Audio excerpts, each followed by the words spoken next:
গাজামুখী ত্রাণবাহী নৌবহর ফ্লাটিলা আটকের প্রতিবাদে ঢাকার বিভিন্ন স্থানে বিক্ষোভ, মানবাধিকার কর্মীদের মুক্তি দাবি, পররাষ্ট্র মন্ত্রণালয়ের নিন্দা। গাজামুখী ফ্লাটিলার সবশেষ জাহাজটিও আটকের দাবি ইসরায়েলের, প্রতিবাদে উত্তাল ইউরোপ, পুলিশের সঙ্গে সংঘর্ষ, ইসরায়েলি প্রতিষ্ঠানে হামলা ভাঙচুর। এবং ইসরায়েল যত মানুষ খুন করেছে এবং যত সাংবাদিক এবং যত ডাক্তার খুন করেছে সেটার প্রতিবাদ আমরা জানাবো।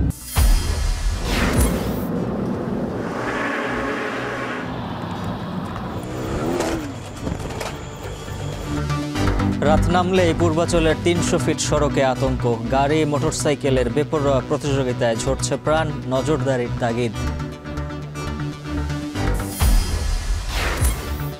৩০০ টাকার উপরে কাঁচা মরিচের কেজি, চড়া বেশিরভাগ সবজি, ভরা মৌসুমে ইলিশ না পাওয়ায় নিষেধাজ্ঞার সময় পেছানোর দাবি মৎস্যজীবীদের।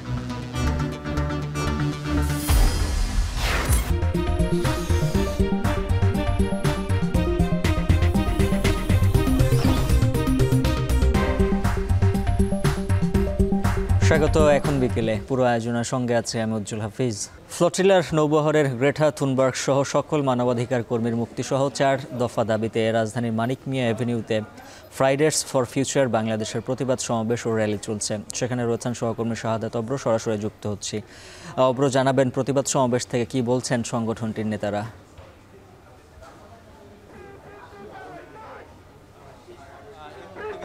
চারিদিকে আমি শুনতে পাচ্ছি উজ্জ্বল যে ফ্রি ফ্রি প্যালেস্টাইন স্লোগানে কিন্তু মুখর হয়ে আছে এই পুরো যে মানিক মিয়া এভিনিউ আছে, পুরো মানিক মিয়া এভিনিউ কিন্তু এই মুহূর্তে স্লোগানে মুখরিত হয়ে আছে। তারা কিন্তু তাদের জায়গা থেকে 4টি দাবি করেছে।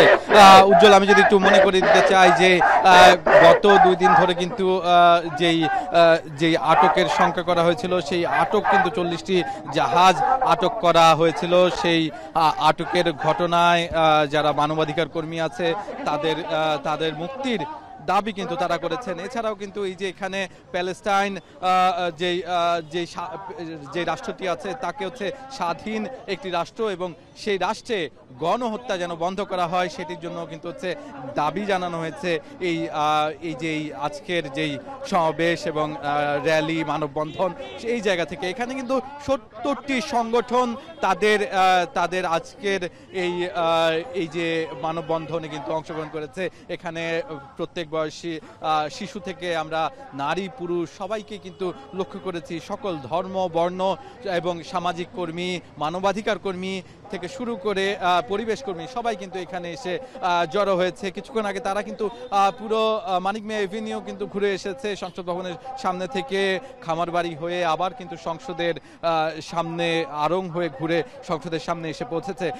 এছাড়াও তাদের ফ্লোটিলার সুরক্ষার দাবিতে তারা কিন্তু আরো একটি দাবি করেছেন। সেখানে বলেছেন যে আন্তর্জাতিক জলসীমায় যেই হামলা ঘটেছে, সেই হামলার জন্য কিন্তু ইসরায়েলের বিচার হওয়া প্রয়োজন এবং সেটি কিন্তু নিশ্চিত করার দাবি তারা এখান থেকে জানিয়েছে।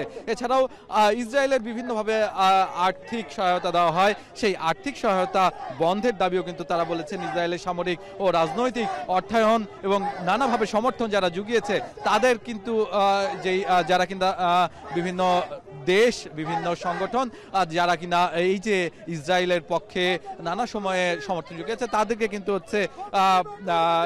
তাদেরকে সেই সমর্থন যেন না দেওয়া হয়, সেই জন্য কিন্তু দাবি জানানো হয়েছে। মোট আমি এখানে 70টি সংগঠনের কথা জানতে পেরেছি যারা কিনা এখানে এসেছে এবং তারা কিন্তু বলেছে যে কোনো মূল্যেই হোক এই যে যেই রাষ্ট্রটি আছে ফিলিস্তিন, তাদের কিন্তু তাদের উপর গণহত্যা, সেই গণহত্যার বিচার করতে হবে এবং আন্তর্জাতিক আদালতে সেটি হতে হবে। এটি শুধু বাংলাদেশের চিত্র নয়, বরঞ্চ সারা বিশ্বেই কিন্তু এই ধরনের আন্দোলন, এ ধরনের মিছিল সারা বিশ্বেই নানাভাবেই কিন্তু হচ্ছে এবং প্যালেস্টাইনের পক্ষে মিছিল সমাবেশ চলছে। সেটিরই অংশ হিসেবে বাংলাদেশেও কিন্তু এই একই ধারায় এই যে ধরনের মিছিল ও সমাবেশ করা হচ্ছে। সেখানে কিন্তু ফ্রি প্যালেস্টাইনের স্লোগান থেকে শুরু করে নানা ট্রাম্পের বিরুদ্ধে নানা ধরনের স্লোগান সহ বেশ কিছু কর্মসূচি তারা গ্রহণ করেছে। তাদের এই মিছিল এবং সমাবেশ থেকে কিন্তু হচ্ছে যারা কিনা গণহত্যায় মদত দিচ্ছে তাদের বিরুদ্ধে কিন্তু স্লোগান তোলা হচ্ছে। এই ছিল আমার কাছে সংসদ ভবনের সামনে থেকে মানিক মিয়া এভিনিউ থেকে সর্বশেষ। উজ্জ্বল। মানিক মিয়া এভিনিউ থেকে প্রতিবাদ বিক্ষোভের খবর জানাচ্ছিলেন শাহাদাত অব্র। এদিকে গাজায় ত্রাণবাহী গ্লোবাল সমুদ্র ফ্লোটিলার নৌবহর জব্দ, মানবাধিকার কর্মীদের আটকের প্রতিবাদে রাজধানীতে বিক্ষোভ মিছিল করেছে জামায়াতে ইসলামী। জুমার নামাজের পর জাতীয় মসজিদ বায়তুল মোকাররমের উত্তর গেটে জামায়াতে ইসলামী ঢাকা মহানগর উত্তর দক্ষিণ শাখায় বিক্ষোভ মিছিল ও সমাবেশের আয়োজন করে। সমাবেশ থেকে অন্তর্বর্তী সরকার প্রধান ডক্টর মোহাম্মদ ইউনূসকে মুসলিম নেতাদের নিয়ে নতুন জোট গঠনের আহ্বান জানান নেতারা। এ সময় জামাত নেতারা আরও বলেন, যতদিন ফিলিস্তিন স্বাধীন না হবে ততদিন মুসলিমদের লড়াই অব্যাহত থাকবে। সংক্ষিপ্ত সমাবেশ শেষে পল্টন এলাকায় কর্মী সমর্থকদের নিয়ে বিক্ষোভ মিছিল করেন জামায়াত নেতারা।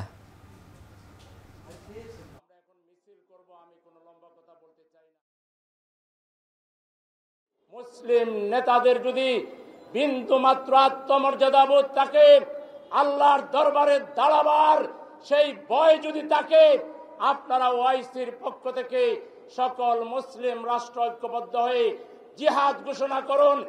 1 সপ্তাহের ভিতরে ইসরায়েল খান ধ্বংস হয়ে যাবে। ইসরায়েলি হায়নারা সেই সমুদ্রের নিয়ম লঙ্ঘন করে ত্রাণবাহী জাহাজকে আটক করেছে, অনেক মানবাধিকার কর্মীকে আটক করেছে। এটার আমরা তীব্র নিন্দা জ্ঞাপন করছি।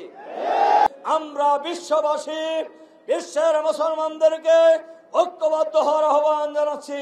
যতদিন ফিলিস্তিন মুক্ত না হবে ততদিন আমরা ঐক্যবদ্ধভাবে আমাদের সংগ্রাম অব্যাহত রাখবো ইনশাআল্লাহ।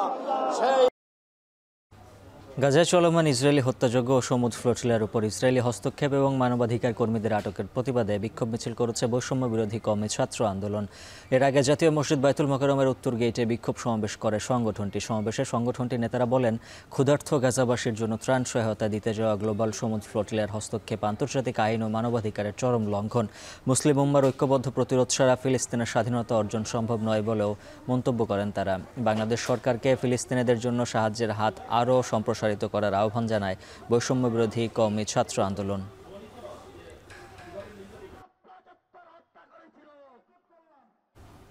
এদিকে গাজাবাসীর জন্য সহায়তার গ্লোবাল সমুদ্র ফ্লোটিলা নৌবহরকে ইসরায়েলি বাহিনীর আটকের প্রতিবাদে জাহাঙ্গীরনগর বিশ্ববিদ্যালয়ে বিক্ষোভ মিছিল হয়েছে।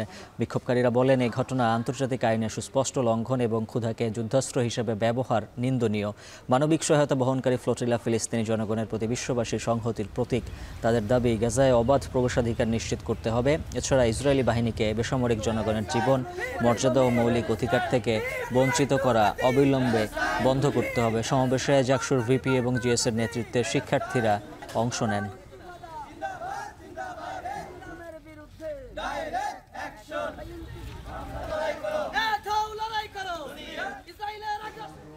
৪৪ নৌযানের গ্লোবাল সমুদ্র ফ্লোটিলার সব জাহাজের যাত্রা আটকে দেওয়ার দাবি করেছে ইসরায়েল। জব্দ করা জাহাজগুলোতে থাকা প্রায় ৫০০ মানবাধিকার কর্মীকে ইউরোপে পাঠানো হবে বলে জানিয়েছে নেতানিয়াহু প্রশাসন। এমন পরিস্থিতিতে যখন দেশে দেশে বিক্ষোভে নিন্দা ঝড় উঠছে, আরও জানাচ্ছেন তহিদুর রহমান। গ্লোবাল সমুদ্র ফ্লোটিলার বহরে থাকা সবশেষ জাহাজটিও গাজায় পৌঁছাতে দিল না ইসরায়েলি বাহিনী। স্থানীয় সময় শুক্রবার সকাল 10:30 নাগাদ পোল্যান্ডের পতাকাবাহী মেরিনেট নামের জাহাজটি আটক করে নেতানিয়াহুর সেনারা।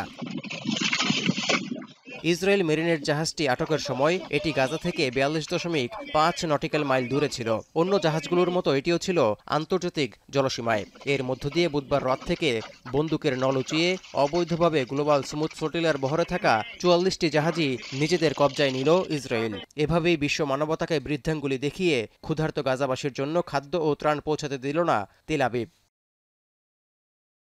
ইসরায়েলি অবরোধ ভাঙার এই দুঃসাহসী অভিযাত্রীদের আটকে দিতে বুধবার গভীর রাত থেকে আটক অভিযান শুরু করে দখলদাররা। মানবিক এই অগ্রযাত্রায় সর্বপ্রথম ইসরায়েলের আক্রমণাত্মক আচরণের শিকার হয়েছে বহরটিতে নেতৃত্ব দেয়া সুইডেনের পরিবেশকর্মী গ্রেটা থুনবার্গের নৌযান আলমা। বন্দুকের নল উঁচিয়ে মানবাধিকার কর্মীদের ভয় দেখিয়ে সমুদ্র ফ্লোটিলার বহর গাজার দিক থেকে ঘুরিয়ে ইসরায়েলের আশদুদ বন্দরে নিয়ে যাওয়া হয়। জাহাজগুলোতে থাকা মানবাধিকার কর্মীদের পরে ইউরোপে পাঠানো হবে বলে জানিয়েছে নেতানিয়াহু প্রশাসন। মানবিক কাজেও ইসরায়েলের এমন আগ্রাসী কর্মকাণ্ডের জেরে ক্ষোভে ফুঁসছে গোটা বিশ্বের মানুষ। নিন্দা জানিয়ে যাচ্ছেন বিশ্ব নেতারা। গত 31 আগস্ট স্পেনের বন্দর থেকে যাত্রা শুরু করে গ্লোবাল স্মুথ ফ্লোটিলা। অসহায় গাজাবাসীর জন্য মানবতার হাত বাড়িয়ে দেওয়ার চেষ্টার এই অগ্রযাত্রায় বিশ্বের 50টির বেশি দেশের প্রায় 500 মানবাধিকার কর্মী অংশ নিয়েছিলেন। তৌহিদুর রহমান, এখন বিশ্ব। নৌবহর সমুদ্র ফ্লোটিলা আটকের প্রতিবাদে উত্তাল ইউরোপ। ইতালি, স্পেন সহ বেশ কয়েকটি দেশে পুলিশের সঙ্গে সংঘর্ষে জড়া বিক্ষোভকারীরা। হামলা ও ভাঙচুর চালানো হয় ইসরায়েলি প্রতিষ্ঠানগুলোতে। এছাড়া বিভিন্ন দেশের ইসরায়েলি দূতাবাসের সামনে বিক্ষোভ করে ফিলিস্তিনপন্থীরা। এ সময় ফ্লোটিলা থেকে আটকদের মুক্তির দাবি জানান তারা। বিস্তারিত জানাচ্ছেন তানভীর জনি। ইসরায়েলি বাধায় গাজা উপত্যকায় পৌঁছাতে পারেনি ত্রাণবাহী গ্লোবাল সমুদ্র ফ্লোটিলার নৌবহর। জাহাজ জব্দের পাশাপাশি আটক করা হয়েছে বহরে থাকা আইনজীবী, চিকিৎসক, সেলিব্রিটি সহ কয়েকশো মানবাধিকার কর্মীকে। ইসরায়েলের এমন পদক্ষেপকে সন্ত্রাসী কর্মকাণ্ড উল্লেখ করে নিন্দা জানিয়েছে অনেক দেশ। তবে ইসরায়েলের দাবি, যুদ্ধক্ষেত্রে প্রবেশ বা নৌ অবরোধ লঙ্ঘন করা আইনসম্মত নয়। এ ঘটনায় ইসরায়েল বিরোধী বিক্ষোভে উত্তাল ইউরোপের বিভিন্ন দেশ। সমুদ্র ফ্লোটিলা ত্রাণবহরে ইসরায়েলের বেআইনি হস্তক্ষেপ মানতে পারছেন না স্পেনের বাসিন্দারা। ফিলিস্তিনিদের সমর্থনে রাস্তায় নামে হাজারো মানুষ। দখল নেয় রাজধানী বার্সেলোনার সড়ক। এছাড়া মাদ্রিদ শহরে পুলিশের সঙ্গে ধাওয়া পাল্টা ধাওয়া ও সংঘর্ষে জড়ায় বিক্ষোভকারীরা। ফিলিস্তিনিদের প্রতি সংহতি জানিয়ে স্পেনের বেশ কয়েকটি শহরে হামলা ও ভাঙচুর চালানো হয় বিভিন্ন আন্তর্জাতিক চেইন ফ্র্যাঞ্চাইজির রেস্তোরাঁ, কফি শপ ও দোকানে। ইসরায়েলের সঙ্গে সংশ্লিষ্টতার অভিযোগ আনা হয় এইসব প্রতিষ্ঠানের বিরুদ্ধে। আউটলেটগুলোর দেয়ালে ফ্রি প্যালেস্টাইন, গণহত্যা বন্ধ সহ ইসরায়েল বিরোধী নানা স্লোগানে গ্রাফিতি করে বিক্ষোভকারীরা। ইউরোপের আরেক দেশ ইতালিতে দ্বিতীয় দিনেও ব্যাপক বিক্ষোভ হয়েছে। রাজধানী রোম শহর নেপলস শহরে পুলিশের সঙ্গে সংঘর্ষ হয় ফিলিস্তিনি সমর্থকদের। প্রতিবাদে নেপলস শহরের একটি সমুদ্রবন্দর অবরোধ করে বিক্ষোভকারীরা। তাদের ছত্রভঙ্গ করতে কাঁদানে গ্যাস ছুড়ে পুলিশ। দুই পক্ষের মধ্যে ধাওয়া পাল্টা দেওয়ার ঘটনাও ঘটে। এতে আহত হন বেশ কয়েকজন। এদিকে আইন শৃঙ্খলা বাহিনীর কড়া নিরাপত্তা উপেক্ষা করে ফ্রান্স, গ্রিস, তিউনিসিয়ায় মার্কিন ও ইসরায়েলি দূতাবাস ঘেরাও করে বিক্ষোভ করে হাজারো মানুষ। তিউনিসিয়ায় বিক্ষোভকারীরা যুক্তরাষ্ট্রের দূতাবাসে প্রবেশের চেষ্টা করলে পুলিশের সঙ্গে সংঘর্ষ হয়। গ্রিসের অ্যাথেন্স শহরে ঘেরাও করা হয় ইসরায়েলি দূতাবাস। এ সময় ইসরায়েলের প্রতি চরম নিন্দা জানায় তারা। এদিকে ফিলিস্তিনি পতাকা হাতে ফ্রান্সের প্যারিস শহরে ইসরায়েলি দূতাবাস ঘেরাও করতে গেলে পুলিশ বাধা দেয়। এ সময় আটক করা হয় বেশ কয়েকজনকে। সমুদ্র ফ্লোটিলা থেকে আটক নিজ দেশের বাসিন্দাদের মুক্তির দাবিতে রাস্তায় নেমেছে নেদারল্যান্ডস, আয়ারল্যান্ড সহ বিভিন্ন দেশ। নৌবহরে থাকা মেক্সিকান যাত্রীদের অবিলম্বে মুক্তির দাবি জানিয়েছেন দেশটির প্রেসিডেন্ট ক্লডিয়া শেনবাউম। এ সময় তিনি ইসরায়েলের কর্মকাণ্ডের তীব্র নিন্দা জানান। Están detenidos en el puerto, aún no los llevan al centro de detención. Ayer fueron dos notas diplomáticas que se enviaron para exigir que de inmediato que los liberen. No tienen por qué están detenidos, no han cometido ningún delito. Freedom flotilla আটকের ঘটনায় Dublin, Paris, Berlin, Geneva সহ ইউরোপের বিভিন্ন শহরে বিক্ষোভে নেমেছে হাজার হাজার ফিলিস্তিনপন্থী। তানভীর জনি, এখন বিশ্ব। ফিলিস্তিনে ইসরায়েলি অবরোধ ভাঙার লক্ষ্যে এগিয়ে চলছে গ্লোবাল সমুদ্র ফ্লোটিলার জাহাজ কনসায়েন্স। জাহাজটি এরই মধ্যে ফিলিস্তিনি টাইম জোনে প্রবেশ করেছে বলে ভিডিও বার্তায় জানিয়েছেন বাংলাদেশি আলোকচিত্রী ও মানবাধিকার কর্মী শহীদুল আলম। তো আমরা একেবারেই প্রতিজ্ঞাবদ্ধ যে আমরা একেবারে গাজা পর্যন্ত যাব এবং কোনো বাধাই আমরা গ্রহণ করব না। এটা বলা প্রয়োজন যে সমুদ্র ফ্লোটিলার যেই নৌকাগুলি ছিল তাদের কিন্তু দায়িত্ব ছিল ত্রাণ নিয়ে যাবার। আমরা কিন্তু ত্রাণের জন্য যাচ্ছি না, ত্রাণ দেওয়ার জন্য যাচ্ছি না। আমরা একটা অবৈধ সিজকে ভাঙবো সেই উদ্দেশ্য নিয়ে যাচ্ছি। আন্তর্জাতিক জলসীমা থেকে গ্রেপ্তার মানবাধিকার কর্মীদের নিঃশর্ত মুক্তি চেয়েছে বাংলাদেশ। পররাষ্ট্র মন্ত্রণালয়ে এক বিবৃতিতে বলা হয়, গ্লোবাল সমুদ্র ফ্লোটিলা থেকে ত্রাণ সহায়তাকারীদের আটক করে আন্তর্জাতিক আইন লঙ্ঘন করেছে ইসরায়েল। দেশটির এই কর্মকাণ্ডকে নির্লজ্জ আচরণ হিসেবে অভিহিত করা হয়েছে। আন্তর্জাতিক আইনের প্রতি সম্মান দেখিয়ে ইসরায়েলকে এখনই পশ্চিম তীর ও গাজায় অবৈধ দখলদারি থেকে সরে এসে গণহত্যা বন্ধের আহ্বান জানায় ঢাকা।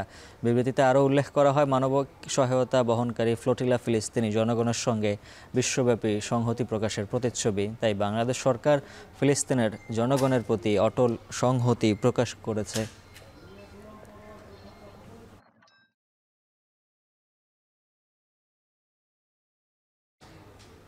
সমসাময়িক বিষয় নিয়ে গুলশানে নিজ বাসভবনে কথা বলছেন বিএনপির স্থায়ী কমিটির সদস্য সালাউদ্দিন আহমেদ। সরাসরি চলে যাচ্ছে সেখানে। যে সাংবাদিক মেহেদী হাসান প্রধান উপদেষ্টাকে প্রশ্ন করলে তিনি এক পর্যায়ে বলেছিলেন যে ইন্টারিম গভর্নমেন্ট গঠিত হয়েছে, কিন্তু তার মেয়াদ বলা নাই। এই মেয়াদটা ওনারাই ঠিক করবেন। অনেকে নাকি চায় 5 বছর, 10 বছর, এমনকি 50 বছর থাকলেও ভালো। এই প্রসঙ্গটা মাননীয় প্রধান উপদেষ্টা উত্থাপন না করলেই ভালো করতেন। যদিও আর্টিকেল 106 অনুসারে সুপ্রিম কোর্টের কাছে যে মতামতটা, অ্যাডভাইজারি রুলটা অনুসারে যে মতামত জানতে চাওয়া হয়েছিল, সেখানে অন্তর্বর্তীকালীন সরকারের প্রধান উপদেষ্টা এবং উপদেষ্টাদের শপথ গ্রহণের কথা বলা হয়েছে, কিন্তু মেয়াদের কথা বলা না। সেটা সত্য, কিন্তু মেয়াদ তো মাননীয় প্রধান উপদেষ্টা নিজেই নির্ধারণ করে দিয়েছেন। তিনি ডিসেম্বরে ইলেকশন দেন নাই, ফেব্রুয়ারিতে দিয়েছেন, এবং সেই ইলেকশনটা তফসিল ঘোষণার অপেক্ষায় আছি আমরা। সুতরাং এভাবে বললেই ভালো হতো যে অন্তর্বর্তীকালীন সরকার বা তত্ত্বাবধায়ক সরকার বা নির্বাচনকালীন সরকার, যেটা বাই নেচার সংকটকালীন সরকার, তাদের দায়িত্বই হয় যত দ্রুত সম্ভব গণতান্ত্রিক প্রক্রিয়ায় উত্তরণ ঘটানো। সেটা আমরা নেপালে দেখলাম। যেদিনই অন্তর্বর্তীকালীন সরকারের প্রধানমন্ত্রী হিসেবে যিনি শপথ নিয়েছেন, তিনি সেই দিনই ঘোষণা দিয়েছেন কোন তারিখে নির্বাচন হবে। পৃথিবীর বিভিন্ন দেশে গণ অভ্যুত্থান পরিস্থিতিতে দেখা গেছে, যেখানে দ্রুত ডেমোক্রেটিক ট্রান্সফরমেশনটা হয় না, গণতান্ত্রিক উত্তরণটা হয় না, সেখানে কলহ, বিবাদ, এমনকি গৃহযুদ্ধ হয়। তো সুতরাং এটা আমরা শুকরিয়া আদায় করি আল্লাহর দরবারে যে আমরা এখনো সবাই ঐক্যবদ্ধ আছি। ফ্যাসিবাদ বিরোধী জাতীয় ঐক্য যেটা আছে সেটা শক্তিশালী আছে। যদিও আমাদের মধ্যে বাক বিতণ্ডা, তর্ক বিতর্ক, গণতান্ত্রিক চর্চা হবে, কিন্তু দিন শেষে আমরা সবাই গণতন্ত্রের স্বার্থে ঐক্যবদ্ধ থাকব। নির্বাচন ভাইয়া যেটা বলছিলাম যে আসলে এখন যে অবস্থা, নির্বাহী আদেশে আওয়ামী লীগ নিষিদ্ধ, এই অবস্থায় আগামী নির্বাচনে আওয়ামী লীগ নির্বাচনের বাইরে রাখার। রূপগঞ্জের পূর্বাচল উপশহরের দৃষ্টিনন্দন 300 ফিট সড়কে দিন দিন বাড়ছে সড়ক দুর্ঘটনা, যা স্থানীয়দের মাঝে আতঙ্ক উদ্বেগ বাড়াচ্ছে। এ সড়কে দিন থেকে রাতে বেশি ঘটছে দুর্ঘটনা। রাত গভীর হলে এই সড়কে শুরু হয় ব্যক্তিগত গাড়ি আর মোটরসাইকেলের বেপরোয়া গতির প্রতিযোগিতা। এই অনিয়ন্ত্রিত রেসিংয়ের কারণে ঝরছে প্রাণ। ফয়সাল আহমেদের ক্যামেরায় আরও জানাচ্ছেন জাভেদ আবদুল্লাহ।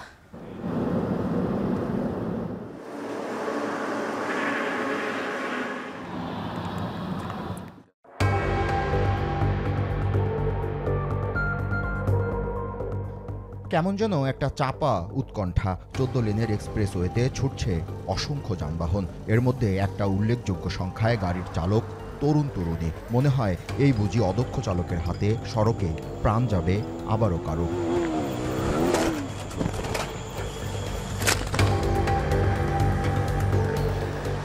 রাত যখন 10টা পার হয়ে যায়, তখন রাজধানীর অদূরে 300 ফিট হয়ে ওঠে এক ভয়ঙ্কর মরণঘাতী সড়কে। এই সড়কের 6টি আন্ডারপাস, মাঝে 8 লেনের মূল সড়ক, 2 ধারে আরও 6 লেনের সার্ভিস রোড। সবগুলো লেনে দাপিয়ে বেড়াচ্ছে অসংখ্য তরুণ তরুণীর দ্রুতগতির গাড়ি। রাজুকের এই 12.5 কিলোমিটার সড়কটি 7 থেকে 9 মিনিটে পাড়ি দেয় তারা। আশেপাশের কিশোররা মাতাল অবস্থায় প্রতিযোগিতা করে গাড়ি চালায় বেপরোয়া গতিতে। এতেই ঘটে বিপত্তি। বাইকারের সাইলেন্সার আওয়াজ আমরা ঘুমাইতে পারি না। এলাকার যারা স্থানীয় তাদের চেয়ে বেশি এই অবস্থাটা খারাপ করে বাহিরের যে বেকারগুলো আছে, তারা রাত 12টার পর থেকে শুরু হয়। এবং বড় লোকের সন্তান যারা বড় বড় প্রাইভেট কার 4 কোটি 5 কোটি টাকা কিনে দিছে, এদের তো আইন পছন্দ দেখে না। মাত্র ৩ দিন আগের কথা, বিশ্ববিদ্যালয় পড়ুয়া এক তরুণের অতিরিক্ত গতির গাড়ি পিচ ঢালা রাস্তার ঘষায় পুড়ে ছাই হয়ে যায়। প্রাণ হারান তরুণ সেই চালক, আর বেঁচে ফেরা যাত্রী কাতরাচ্ছেন হাসপাতালের বেডে। এভাবেই এই সড়কে গতির নেশায় বুঁদ তরুণ তরুণীরা মানছে না সড়ক আইন। যারা এই বেপরোয়া গতিতে গাড়ি চালান, কথা বলতে চাই তাদের কয়েকজনের সাথে। যতদিন সেনাবাহিনী চেকপোস্ট থাকে ততদিন রাস্তাঘাটের মধ্যে অ্যাক্সিডেন্ট কম হয়। চেকপোস্টটা যখনই থাকে না তখনই অ্যাক্সিডেন্টটা বাইরে যায়। চলতি বছরের আগস্ট থেকে সেপ্টেম্বর পর্যন্ত বেপরোয়া গতিতে গাড়ি চালিয়ে মৃত্যু ঘটানোর অপরাধে ফৌজদারি কার্যবিধি অনুযায়ী রূপগঞ্জ থানায় মামলা হয়েছে ২৬টিরও বেশি। কাঞ্চন হাইওয়ে পুলিশ ক্যাম্পের রেজিস্টার ঘেঁটে দেখা যায় ৩১ জুলাই পর্যন্ত সড়ক পরিবহন আইন ২০১৮ সংক্রান্ত ট্রাফিক মামলা রুজু হয়েছে ১৩৯টি। আগস্টের শেষের সময় তা বেড়ে দাঁড়ায় ১৬৩তে। সেপ্টেম্বর মাসে তা আরও বৃদ্ধি পেয়েছে। এই ৩০০ ফিট যে এক্সপ্রেসওয়ের মধ্যে ২টি চেকপোস্ট চলমান আছে। পাশাপাশি আমাদের একটি পেট্রোল সারাক্ষণ কাজ করে। এই সড়কে দুর্ঘটনায় যানবাহনের চালক আরোহী প্রাণ হারাচ্ছে, একই সঙ্গে অনেককেই বরণ করতে হচ্ছে পঙ্গুত্ব। নানা পরিসংখ্যান বলছে বিগত ৮৬ দিনে এই এলাকায় প্রাণ হারিয়েছে অন্তত ৮ জন। এখন প্রশ্ন হচ্ছে, নিজেদের ভুলে আর কত বলি হবে প্রাণ? স্থানীয় প্রশাসন বলছে নিজেদের মধ্যে সচেতনতা সৃষ্টি না হলে এ মৃত্যুর লাগাম টানা সম্ভব নয়। যাত্রী কল্যাণ সমিতি বলছে দেশে ত্রুটিপূর্ণ সড়ক ব্যবস্থাপনা ও মানুষের সচেতনতার অভাবেই দুর্ঘটনা সমান তালে বাড়ছে। তারা কারিগরি কৌশল ব্যবহার করছে, আমরা আমলাতান্ত্রিক কৌশল ব্যবহার করছি। এই জায়গাতে আমাদের একটা বড় ধরনের গলদ তৈরি হয়েছে। উচ্চগতির রাস্তায় যেভাবে লেন ডিসিপ্লিন করার কথা তা সরকার করতে পারছে না বলছেন যোগাযোগ বিশেষজ্ঞরা। ড্রাইভারকে লাইসেন্স দেয়, অবৈধভাবে লাইসেন্স দেয়। আপনি কিভাবে প্রত্যাশা করেন যে বাইরের সুশৃঙ্খল হবে?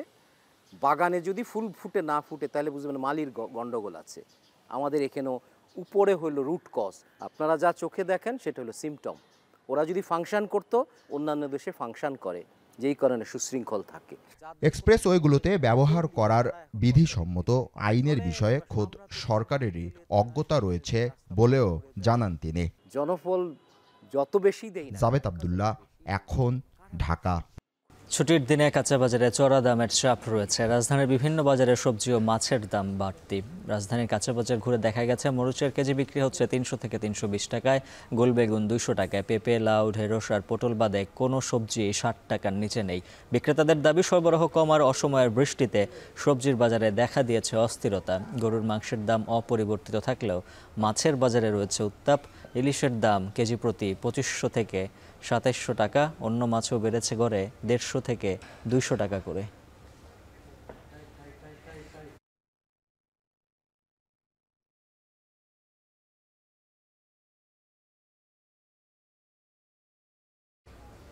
মা ইলিশ রক্ষায় চাঁদপুর সহ দেশের ৬টি অভয়াশ্রমে শুরু হয়েছে মাছ ধরার নিষেধাজ্ঞা। কাল থেকে ২৫ অক্টোবর পর্যন্ত ২২ দিন চলবে কর্মসূচি। অভিযান সফল করতে সব প্রস্তুতি শেষ করেছে প্রশাসন। এদিকে ভরা মৌসুমেও জালে ধরা পড়েনি আশানুরূপ ইলিশ। এতে চরম হতাশায় জেলেরা। সময়সীমা পেছানোর দাবি তাদের। সহকর্মীদের পাঠানো তথ্য ছবিতে বিস্তারিত প্রতিবেদনে। আশ্বিনের ভরা পূর্ণিমাকে কেন্দ্র করে নদীতে ডিম ছাড়ে মা ইলিশ। দেশে ইলিশের উৎপাদন বৃদ্ধির লক্ষ্যে চলতি বছর ৪ থেকে ২৫ অক্টোবর পর্যন্ত ২২ দিন ৬টি অভয়াশ্রমে সব ধরনের মাছ শিকার নিষিদ্ধ করেছে সরকার। চাঁদপুরের মতলব উত্তর উপজেলার ষাটনল থেকে হাইমচর উপজেলার চর ভৈরবী পর্যন্ত ৭০ কিলোমিটার এলাকা এই নিষেধাজ্ঞার আওতায় থাকবে। এ সময় নদীতে সকল ধরনের মাছ আহরণ, পরিবহন, মজুত ও বিক্রি নিষিদ্ধ। এদিকে নিষেধাজ্ঞার সময় কর্মহীন হয়ে পড়েন জেলেরা। এ সময় তাদের সংসার চালানো নিয়ে বাড়ে দুশ্চিন্তা। এই অবস্থায় সরকারি সহায়তা বাড়ানোর পাশাপাশি ঋণের কিস্তি বন্ধ রাখার দাবি জানিয়েছেন তারা। অভিযানের সময় কিস্তিটা বন্ধ করে দিলে মানুষের জন্য অনেক সুবিধা। অভিযান পালন করতে হইব, তো আমরা কিস্তি লিয়া পুরা বিপদে পড়বো আর কি। চলতি মৌসুমে সাগর নদীতে ভোলায় ইলিশের পরিমাণ কম। এখনও ইলিশের প্রজনন সময় শুরু হয়নি জানিয়ে নিষেধাজ্ঞার সময় পুনর্বিবেচনার দাবি জেলেদের। 4 তারিখে যে অভিযান দেয় মাছ মনে হয় বৃদ্ধি হবে না, কিন্তু মাছের ডিম নাই, ডিম না থাকলে ইলিশ মাছের বৃদ্ধি হবে কোথা থেকে? মা ইলিশ এখন পর্যন্ত কোনো ডিম হয় নাই। আমরা এটা পিছানোর জন্য 13 অক্টোবর থেকে 20 অক্টোবরের মধ্যে আমরা এটা চাই, এখন এটা তাহার চাই। গত বছর আমাদের অভিযানটা ছিল 13 অক্টোবর, এই বছর 4 অক্টোবর দেওয়াতে আমার মনে হয় যে অভিযানটা সফল হবে বলে সরকারের সার্থক, সফল হবে না বলে আমার সন্দেহ। জেলেদের দাবি সঠিক নয় উল্লেখ করে মৎস্য বিভাগ বলছে, বৈজ্ঞানিক তথ্য উপাত্তের ভিত্তিতেই নির্ধারণ করা হয় এ সময়সীমা। জেলেদের প্রতিনিধির তাদের পরামর্শ ক্রমেই কিন্তু আসলে তারিখ নির্ধারিত হয়েছে। তা আমি আশা করি এবার যে 4 অক্টোবর থেকে 25 অক্টোবর যে অভিযানটি হবে এটি শতভাগ সফল হবে। নিষেধাজ্ঞার 22 দিনে খাদ্য সহায়তা হিসেবে নিবন্ধিত প্রত্যেক জেলে পরিবারকে 25 কেজি করে চাল দেয় সরকার। এ সময় মা ইলিশ রক্ষায় ছাড় না দেওয়ার ঘোষণা প্রশাসনের। আমরা মাইকিং, লিফলেট, পোস্টার, ব্যানার এগুলো আমরা গুরুত্বপূর্ণ স্থানগুলোতে দিব। ইতিমধ্যে আমরা বিজিএফ এসে যখন পৌঁছাবে আমরা খুব তাড়াতাড়ি বিজিএফ গুলো বিতরণ করব। আমরা জেলে যারা আছে প্রাপ্তবয়স্ক তাদেরকে আমরা জেল জরিমানা দুইটাই দিব। অপ্রাপ্ত বয়স্ক যদি কেউ নামে তার বিরুদ্ধেও যাতে আমরা এইবার এই সিদ্ধান্ত আছে, যদি একই অপ্রাপ্ত বয়স্ক ছেলে এই কাজ করে তাকে আমরা কিশোর অপরাধে পাঠিয়ে দিব। নদীতে মাছ ধরার নিষেধাজ্ঞা শুরু হচ্ছে, এই সময়তে নিবন্ধিত জেলেদের এগেনস্টে যে চাল আমরা পাবো সেই চালটি যথাযথভাবে যথাসময়ে আমরা বিতরণের ব্যবস্থা করব। মা ইলিশ রক্ষার অভিযান সফল হলে আগামীতে দেশের নদীগুলো ইলিশের প্রাচুর্যে ভরে উঠবে বলে প্রত্যাশা মৎস্য বিভাগের। নাজমুস সাকিব সামি, এখন। পুজোর ছুটিতে রাঙামাটি ও বান্দরবানের বিনোদন কেন্দ্রগুলোতে ভিড় বাড়ছে পর্যটকদের। আবাসিক হোটেল, রিসোর্ট ও কটেজে শতভাগ বুকিং হয়েছে। এ নিয়ে বিস্তারিত জানাতে রাঙামাটি থেকে যুক্ত আছেন সহকর্মী জুয়েল রানা। জুয়েল, জানাবেন পূজার ছুটিতে রাঙামাটিতে পর্যটকদের সমাগম কেমন দেখছেন?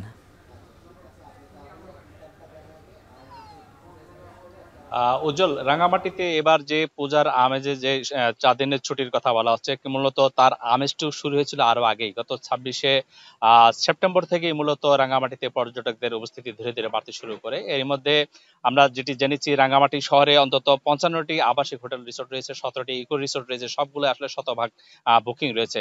আমি এই মুহূর্তে দাঁড়িয়ে আছি রাঙামাটির ঝুলন্ত সেতু এলাকায়। আপনি দেখতে পাচ্ছেন আমার পিছনে যে ঝুলন্ত সেতুটি, আসলে গত 30শে জুলাই থেকে মূলত সেটি ডুবে আছে। এই কারণে এই মুহূর্তে পর্যটন সেতুতে মানুষের যে আকর্ষণ, মানুষের সেখানে সেইভাবে উপস্থিতি নেই। তারপরও যেটি রয়েছে, রাঙামাটি পুরো শহরটি যেহেতু হ্রদ কেন্দ্রিক, এই হ্রদের উপরেই আসলে শহরটি গড়ে উঠেছে। এই যে কোনো প্রান্ত থেকে মূলত হ্রদে যে ভ্রমণের সুযোগ রয়েছে সেটি তারা আসলে উপভোগ করছেন এখানকার যারা পর্যটকরা আছেন দেশের নানা প্রান্ত থেকে। আমরা কথা বলেছিলাম পর্যটন যে মোটেল রয়েছে, আমি যে এলাকাটি রয়েছি সেই পর্যটন মোটেলের শতভাগ বুকিং রয়েছে। একই সঙ্গে রাঙামাটি সবগুলো হোটেল মোটেলে যেহেতু শতভাগ বুকিং রয়েছে, এর বাইরেও যেটি রয়েছে যে প্রতিদিন আসলে প্রচুর সংখ্যক পর্যটক, নানা বয়সী পর্যটক তারা এই পর্যটন কেন্দ্রগুলোতে ঘুরে কেউ কেউ দিনে দিনে ফিরে যাচ্ছেন, কেউ এখানে অবস্থান করছেন। সব মিলে যেটি বলা যায়, রাঙামাটি, কাপ্তাই এবং যে সাজেকে কয়েকদিনের যে একটু অস্থিতিশীল পরিবেশ ছিল সেখানেও আসলে গতকাল থেকে স্বাভাবিক হতে শুরু করছে। এর মধ্যে আসলে পর্যটকদের সেখানে উপস্থিতি বাড়ছে। আমরা সকাল থেকে দেখেছি রাঙামাটির যে স্পটগুলো রয়েছে, বিশেষ করে পর্যটন স্পটগুলো, সেগুলো রাঙামাটি এই ঝুলন্ত সেতু এলাকা, পলল এলাকার আরণ্যক এবং কাপ্তাই যে আসামবস্তি সড়ক আছে, সবকটি স্পটে আসলে ব্যাপক সংখ্যক পর্যটকদের উপস্থিতি রয়েছে। রাঙামাটি থেকে এই ছিল আমার কাছে সবশেষ। উজ্জ্বল, এবারে জানাবো বান্দরবানের পরিস্থিতি। রিজভি রাহাত রয়েছেন সেখানে। রিজভি, জানাবেন পর্যটকদের নিরাপত্তা ব্যবস্থায় প্রশাসন থেকে কোনো বাড়তি ব্যবস্থা নিয়েছে কিনা?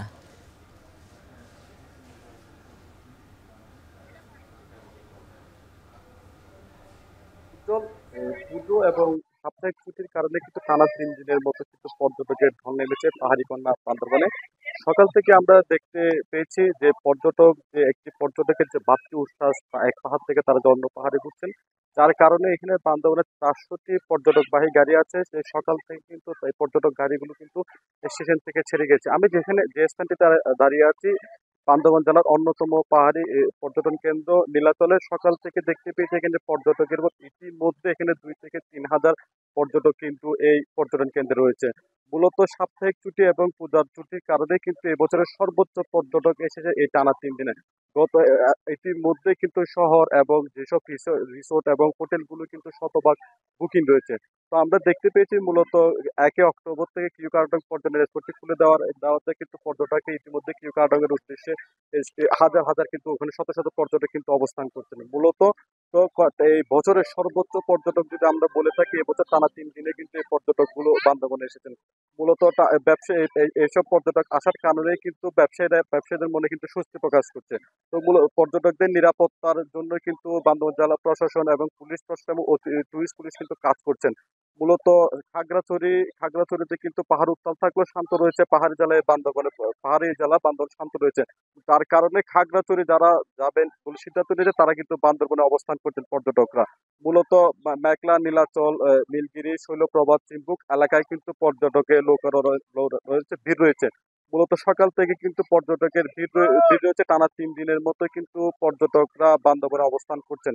তো আমরা যদি বলে থাকি এসব পর্যটকের কারণে কিন্তু এবার ব্যবসায়ীরা খুবই স্বস্তি প্রকাশ করছেন। মূলত কিউকারডং পর্যটন স্পটে টানা 3 বছর পর খোলার কারণে কিন্তু পর্যটকরা কিন্তু কিউকারডং উদ্দেশ্যে রওনা দিয়েছেন। তো ওখানকার যে স্থানীয় ব্যবসায়ী বা ক্ষুদ্র ব্যবসায়ী রয়েছেন তারা মূলত টানা 3 বছর পর পর্যটন স্পটটি খুলে দেওয়ার কারণে কিন্তু তারা স্বস্তি প্রকাশ করেছে। মূলত এসব পর্যটকদের কারণে কিন্তু সাদা টুরিস্ট পুলিশও কাজ করছেন। জেলা প্রশাসনের পক্ষ থেকে কিন্তু পর্যটকদের জন্য নানা ব্যবস্থা গ্রহণ করেছে। মূলত এই নীলাচল কেন্দ্র কিন্তু পর্যটক ভরপুর রয়েছে। এই ছিল উজ্জ্বল আমার কাছে সবশেষ তথ্য। পূজার ছুটিতে দর্শনীয় স্থানগুলোতে বেড়েছে পর্যটকদের ভিড়, সেই খবর জানাচ্ছিলেন সহকর্মীরা। ভারতের মধ্যপ্রদেশে দুর্গাপূজার প্রতিমা বিসর্জন দিতে গিয়ে 10 শিশুসহ 13 জনের মৃত্যু হয়েছে। দুটি আলাদা দুর্ঘটনায় মর্মান্তিক হতাহতের এই ঘটনা ঘটে। বৃহস্পতিবার বিজয়া দশমীতে উজ্জয়ন এলাকায় একটি পিকআপ ভ্যানে করে প্রতিমা নিয়ে যাচ্ছিলেন ভক্তরা। এ সময় একটি ছোট ছেলে ভুলবশত গাড়ির ইঞ্জিন চালু করে ফেললে সেটি রেলিংয়ের ধাক্কা খেয়ে 12 শিশুসহ চম্বল নদীতে পড়ে যায়। পানিতে ডুবে প্রাণ হারায় 2 শিশু। অন্যদিকে মধ্যপ্রদেশের পান্দান এলাকায় আরেকটি দুর্ঘটনায় মারা গেছেন অন্তত 11 জন।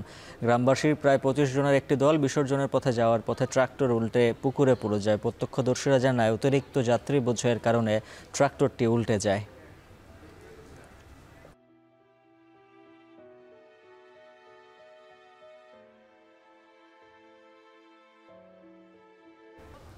এখন বিকেল শেষ করার আগে শিরোনামগুলো জানিয়ে দিচ্ছে আরো একবার।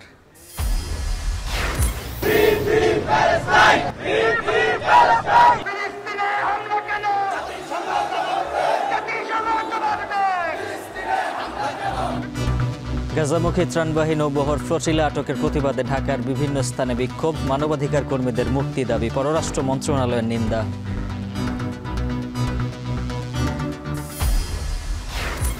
গাজামুখী ফ্লোটিলার সবশেষ জাহাজটিও আটকের দাবি ইসরায়েলের, প্রতিবাদে উত্তাল ইউরোপ, পুলিশের সঙ্গে সংঘর্ষ, ইসরায়েলি প্রতিষ্ঠানে হামলা ভাঙচুর। এবং ইসরায়েল যত মানুষ খুন করেছে এবং যত সাংবাদিক এবং যত ডাক্তার খুন করেছে সেটার প্রতিবাদ আমরা জানাবো।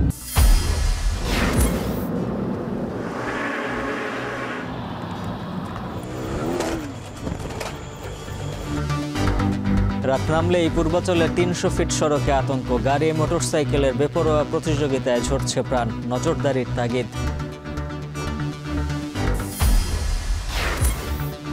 300 টাকার উপরে কাঁচামরিচের কেজি, চড়া বেশিরভাগ সবজি, ভরা মৌসুমেও ইলিশ না পাওয়ায় নিষেধাজ্ঞার সময় পেছানোর দাবি মৎস্যজীবীদের।